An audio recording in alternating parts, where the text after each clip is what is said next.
प्रणाम। मैं आयुर्वेद रत्न सुरेंद्र शर्मा। आज का विषय वृष लगन की कुंडली में तृतीय भाव में 5 ग्रहों का एक साथ बैठे होने से फल, जो कि सूर्य, बृहस्पति, केतु, चंद्रमा और शनि है। केतु यहाँ होने पर इनके सम्मुख राहु 9वें भाव में स्वतः ही आ जाता है। कई बार हम सम्मुख ग्रह को लिखना भी भूल जाते हैं, क्योंकि एक ही भाव पर दृष्टि रह जाती है। तो सम्मुख राहु या केतु, राहु के सम्मुख केतु और केतु के सम्मुख राहु अंडरस्टूड हो जाता है। अब अनुमान से हम इनके अंश भी लिख लेते हैं। कोई 3 श्रेणियों में सूर्य के अंश लिख लेते हैं। अब की बार 20 से 30, 21 अंश। बृहस्पति के अंश लिख लेते हैं 0 से 10, 9 अंश। और केतु के अंश लिख लेते हैं 20 से 30 में 28 अंश। चंद्रमा के अंश 10 से 20 के अधीन 17 अंश। और शनि के लिख लेते हैं हम 1 अंश। तो सम्मुख बैठा राहु भी फिर 28 अंशों में ही हो जाएगा। अब हम ये देखेंगे इनमें कौन किस नक्षत्र में पड़ेगा। सूर्य यहाँ कर्क राशि में है, चंद्रमा की राशि में है। तो सूर्य चंद्रमा की राशि में, कर्क राशि में होते हुए 21 अंशों में किस नक्षत्र में पड़ेगा देखते हैं। कर्क राशि में सूर्य 21 अंशों में श्लेषा नक्षत्र में पड़ेगा, क्योंकि 16 अंश 40 कला तक पुष्य नक्षत्र है, तदुपरांत श्लेषा नक्षत्र है। तो ये श्लेषा नक्षत्र में पड़ेगा। कुछ लोग इसे आश्लेषा भी कहते हैं। ये दोनों एक ही बात है, कहीं श्लेषा लिखा मिलेगा, कहीं आश्लेषा। बृहस्पति 9 अंशों में कर्क राशि में, देखिए 9 अंशों में, ये 3 अंश 20 कला से लेकर के 16 अंश 40 कला तक पुष्य नक्षत्र है। तो ये पुष्य नक्षत्र में पड़ेगा। तदुपरांत केतु 28 अंशों में श्लेषा नक्षत्र में पड़ेगा।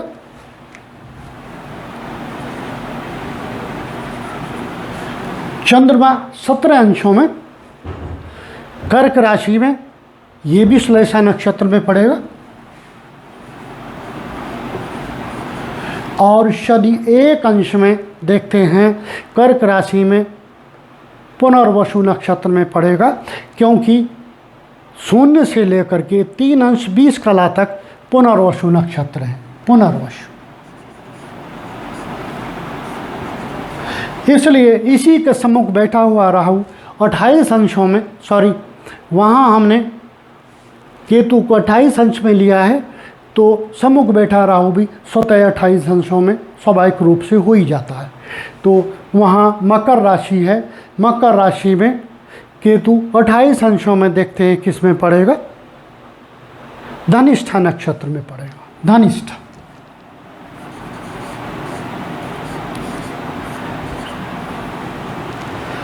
किस नक्षत्र का स्वामी कौन है, उस ग्रह पर उस उक्त नक्षत्र का क्या प्रभाव है देखते हैं। सूर्य श्लेषा नक्षत्र में है, अपने मित्र के नक्षत्र में है, क्योंकि श्लेषा नक्षत्र का स्वामी बुध होता है। परंतु बुध एक नपुंसक ग्रह है, अतः सूर्य पर नपुंसक ग्रह का प्रभाव हो जाता है। सूर्य की उग्रता में कमी आ जाती है,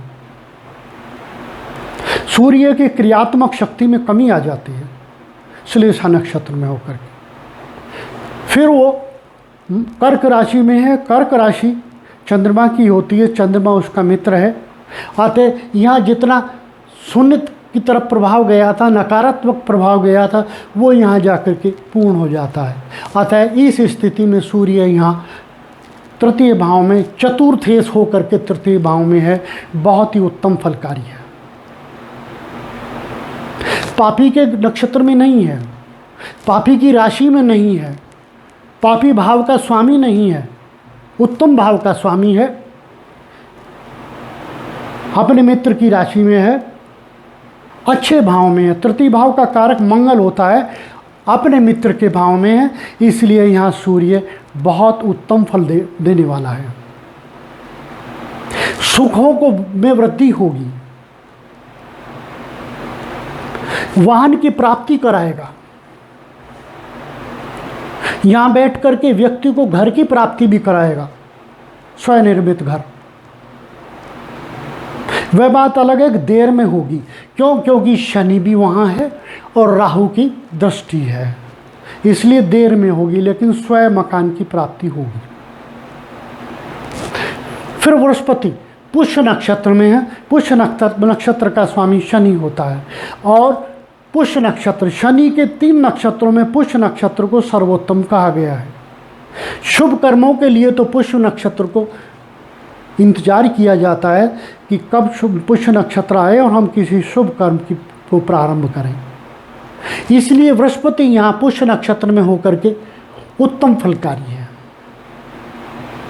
परंतु ध्यान रहे, ये अष्टमेश है, आयु को क्षत करने वाला है और मारक भाव में है, अष्टम से अष्टम भाव में है। अतः ये सूर्य के फलों में भी कमी करेगा, भले ही उत्तम भाव में है, उत्तम नक्षत्र में है, क्योंकि मार्केश होकर के वहाँ पर है। और 11वें भाव का स्वामी प्राय रोग कारक कहा गया है। 11वें भाव में इसकी मीन राशि है, 8वें भाव में इसकी धनु राशि है, इसलिए दोनों भाव में इसकी राशियां होने से दोनों भाव का स्वामी होकर के यहाँ बैठा है। सूर्य को भले इसका सहारा मिले, परंतु रोगकारी है, रोग देगा। किस किस प्रकार के रोग देगा वह बात अलग है। यहाँ बैठ करके अपनी पंचम दृष्टि से स्त्री भाव को देखता है, स्त्री को रोग देगा। इस व्यक्ति के जनन अंगों में रोग देगा।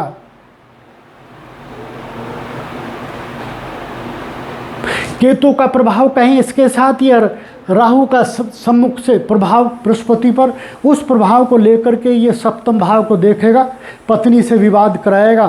सामान्यतः तो व्यक्ति कहेंगे पंचम भाव से बृहस्पति सप्तम को देख रहा है पंचम दृष्टि से, इसलिए पत्नी सुख में वृद्धि करेगा। लेकिन हमें ये देखना चाहिए वो किस भाव का स्वामी है। यहाँ तो पत्नी से विवाद कराएगा, तलाकवादी भी हो जाता है केतु की दृष्टि के कारण, परंतु दूसरा विवाह करा देता है, या एक सगाई तोड़वा देता है, फिर दूसरी सगाई होती है, वो चलती है। लोग तो उत्तम कहेंगे यहाँ से इसकी पंचम दृष्टि उत्तम है, परंतु किस भाव का स्वामी है उस भाव का प्रभाव लेकर के ये पंचम दृष्टि से देखता है सप्तम भाव में। यदि ऐसा व्यक्ति कोई व्यापार करे तो व्यापार के लाभों को कम करेगा, व्यापार को बाधित करेगा, अटकाएगा। केतु का प्रभाव भी लेकर के आएगा, केतु भी पंचम दृष्टि से यही देखता है। या फिर हम ऐसे कह सकते हैं कि राहु की सप्तम दृष्टि का प्रभाव के बृहस्पति पर यहाँ पड़ेगा, और राहु मंगल के नक्षत्र में, धनिष्ठा नक्षत्र का स्वामी मंगल होता है, क्रूर ग्रह के नक्षत्र में है राहु, और क्रूर ग्रह और पाप स्वभाव दोनों के लेकर के बृहस्पति को देख रहा है। या तो हम ऐसा रीड कर लें या फिर ऐसा कहें जैसा कि जन सामान्य मानता है कि केतु और बृहस्पति दोनों की दृष्टि यहाँ सप्तम भाव पे है। वैवाहिक सुखों में क्षति करेगा, दूसरा विवाह भी करा सकता है या सगाई तोड़वा सकता है, पत्नी से विवाद करा सकता है। वह बात अलग है कि विवाह चलेगा, तलाक नहीं होगा। अगर एक तलाक हो भी गया तो दूसरा विवाह हो जाएगा। क्यों? क्योंकि यही बृहस्पतियाँ शनि का स्वभाव लिए हुए हैं साथ में। शनि बृहस्पति के नक्षत्र में, पुनर्वसु नक्षत्र में। पुनर्वसु का स्वामी बृहस्पति होता है, शनि पर बृहस्पति का प्रभाव है, शनि बृहस्पति के साथ है। शनि का स्वभाव लेकर के ये यहां देख रहा है। इसलिए शनि का स्वभाव तो वैसे ही काम को रोकना है। अपने भाव में शनि बैठा हुआ है तो भी बहुत देर में उत्तम फलकारी होता है। यहां तीसरे भाव में शनि मंगल का कारक है। ये भाव मंगल इसका कारक, इस भाव का मंगल के भाव में है और अपने शत्रु की राशि में है। चंद्रमा की राशि है, चंद्रमा इसके साथ है, इसलिए ये शनि यहाँ मारक हो जाता है। और इस भाव में चंद्र और शनि से मिलकर के जहर योग बना हुआ है। केतु भी है या राहु की सप्तम दृष्टि है, इसलिए इस भाव से बहुत उत्तम फल प्राप्त होने वाले नहीं है। ऐसा व्यक्ति अपने कर्म के बल पर ज़्यादा उन्नति करेगा, भाग्य नहीं से कुछ सहायता देगा। इसके भाग्य से बहुत कम प्राप्त होगा। पिता के पास या तो धन बहुत कुछ होगा नहीं, होगा तो शायद पिता इसके हिस्से का भी इसे ना देकर जाए, क्योंकि इस ऐसे व्यक्ति का पिता धर्म विमूढ़ हुआ करता है। धर्म के भाव में राहु बैठा हुआ है मंगल के नक्षत्र में, और यही पिता का भाव भी है। यही पिता के भाव में बैठ करके राहु अपनी पंचम दृष्टि से इसके प्राण को देखता है। अतः इसके भाग्य में, इसके कर्मों में, इसके जीवन के लिए बाधक ही बनता है। पिता इसके लिए सुखकारी नहीं रहेगा, कष्टकारी रहेगा। बहुत शीघ्र इसे अपने स्वयं से अलग करने का प्रयास करेगा, आखिर किसी और जगह रहे, मेरे साथ ना रहे। ऐसा बच्चा पिता को खलेगा, भले वो कितना परिश्रमी हो, लेकिन पिता उससे खुश नहीं रहेगा। यहां बैठा हुआ शनि अपनी तीसरी दृष्टि से जब पंचम भाव को देखेगा, आसानी से संतान प्राप्त नहीं होने देगा। बहुत बाधाएं आएंगी संतान प्राप्ति में। यहीं से बैठा हुआ राहु अपनी नवम दृष्टि से पंचम भाव को देखता है, इसलिए यहाँ शनि और राहु का प्रभाव इस भाव पे हो गया, पंचम भाव पे। संतान बहुत देर में प्राप्त होगी, और यदि ऐसी कुंडली किसी स्त्री की हो तो उसे 1, 2, 3 भी क्षीण हो सकते हैं। अधूरा बच्चा भी नष्ट हो सकता है, अधूरे बच्चे की भी सर्जरी हो सकती है, क्षत विक्षत हो जाए, ऐसी स्थिति बनती है।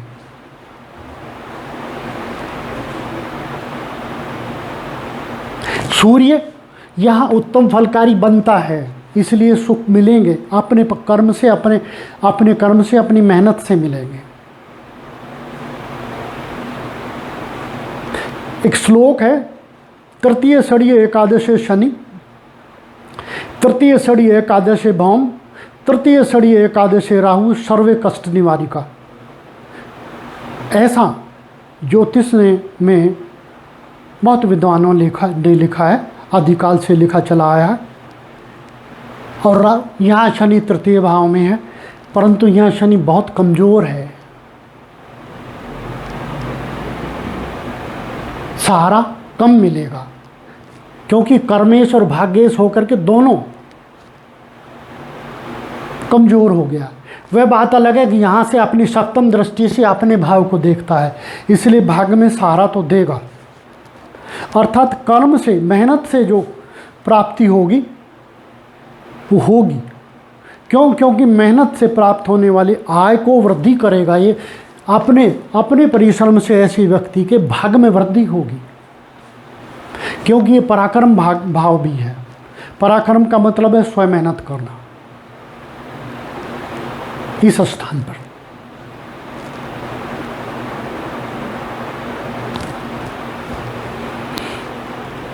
यहाँ बैठा हुआ है राहु,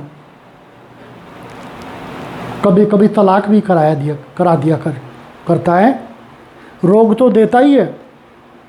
ऐसा व्यक्ति कहीं वाहन पे से पीठ के बल गिरेगा, क्योंकि धनिष्ठा नक्षत्र वहाँ है, वो सर्जरी चाहता है, पट्टी बंधना चाहता है, चोट लगवाना चाहता है।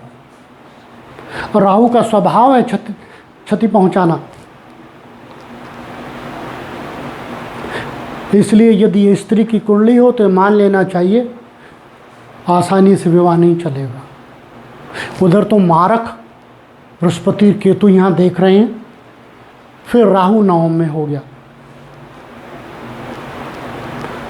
अब उपाय क्या बने, क्योंकि उपाय भी चाहिए। यदि उपाय किए जाएं तो कष्ट क्षय तो होगा। उपाय में यहाँ शनि के दान की राहु के दान किए जाएं। किसी के कहने से भी राहु के मंत्र जाप ना करें, क्योंकि जब भी मंत्र जाप से राहु बली होगा, कभी भी राहु उत्तम फलकारी नहीं है, और यहाँ तो भाग्य को क्षत करेगा। फिर क्या करें, राहु और शनि दोनों भगवान शिव के अधीन हैं, अतः भगवान शिव के मंदिर में बैठ करके ओम नमः शिवाय का जाप करें, महामृत्युंजय का जाप करें, शिव तांडव स्तोत्र का पाठ करें, ताकि ये शनि और राहु दोनों शांत हों। सामान्यतः शनि या कर्मेश और भाग्येश है, बुरा नहीं है, परंतु कमजोर हो गया है और राहु की सप्तम दृष्टि में आ गया है तो पीड़ा पा गया है, कर्म पीड़ा पा गया है। भगवान शिव की उपासना से इनमें शांति आएगी। फिर सूर्य सुखेश है, वहाँ नपुंसक के प्रभाव में और राहु के प्रभाव में आ गया है, पीड़ित हो गया, कलंकित हो गया। सूर्य को बल दें, अतः सूर्य के मंत्र जाप करें। प्राय पंचांग में सब जगह लिखे मिलेंगे। आदित्य हृदय स्तोत्र का पाठ करें, और भिन्न भिन्न स्थानों पर भिन्न भिन्न पुस्तकों में सूर्य के अनेक उपाय लिखे मिलेंगे। जो उपाय स्वेच्छा हो चुन लें, निरंतर करें। सूर्य को दूध मिलाकर जल दें, उसमें चावल भी मिला लें, चाहे तो सफ़ेद तिल भी डाल सकते हैं। निरंतर जल दें, सूर्य का मंत्र जपते हुए जल दें। प्रत्येक सोमवार को भगवान शिव के शिवलिंग को दूध से स्नान कराएं। कारण, क्योंकि चंद्रमा पीड़ित है, चंद्रमा शनि के साथ जहर योग में है। राहु के दान करें जितने ज़्यादा हो सकते हो। यहाँ चंद्रमा के दान करने से लाभ होना नहीं है, क्योंकि चंद्रमा स्वराशि में है। जब कोई ग्रह स्वराशि में होता है तो उसके दान नहीं किए जाते, वो और कमज़ोर हो जाता है, उसके मंत्र जाप किए जाते हैं। अब ये क्या रोजगार कर सकता है, क्या व्यवसाय कर सकता है, उसे देखते हैं। व्यवसाय का स्वामी मंगल है, जो कि मंगल कुंडली में जहाँ स्थिति में होगा उस वक्त देखा जाएगा जहाँ उसकी स्थिति है उसके अनुसार। परंतु वर्तमान में क्योंकि भाग्य का स्वामी और कर्म का स्वामी शनि है, अतः गवर्नमेंट की नौकरी कर ले तो बुराई नहीं। क्यों? क्योंकि व्यापार करेगा तो व्यापार में हानि तो होगी, क्योंकि शनि बहुत कमज़ोर है। व्यापार चलेगा, धीरे चलेगा, देर में चलेगा, क्योंकि भाग्य का स्वामी है, अपने भाव को देख रहा है। परंतु वहाँ राहु है, भाग्य से बहुत देर में भाग्य में वृद्धि तो नहीं होगी, पर भाग्य बहुत देर में काम करेगा। शनियाँ कमज़ोर है।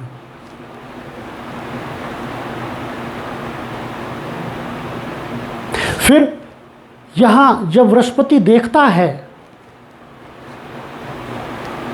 भले वो अष्टमेश हो, कुछ तो सहारा देगा व्यापार को।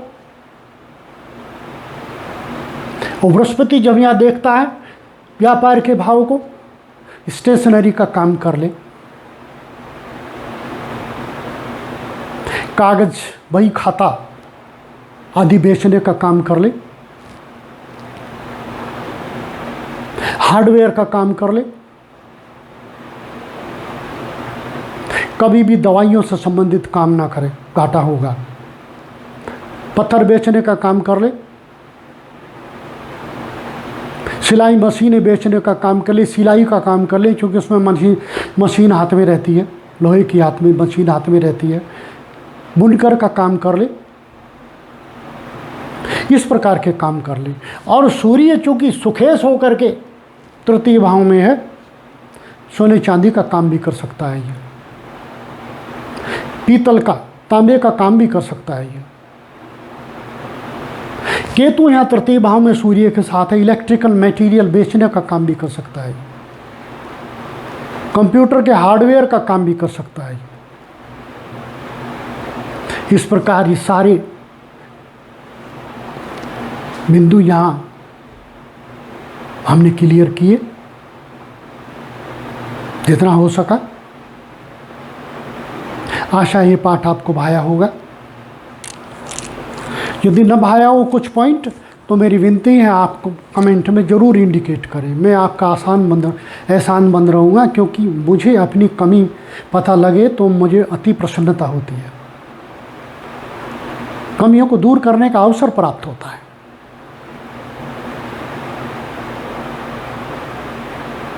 प्रणाम।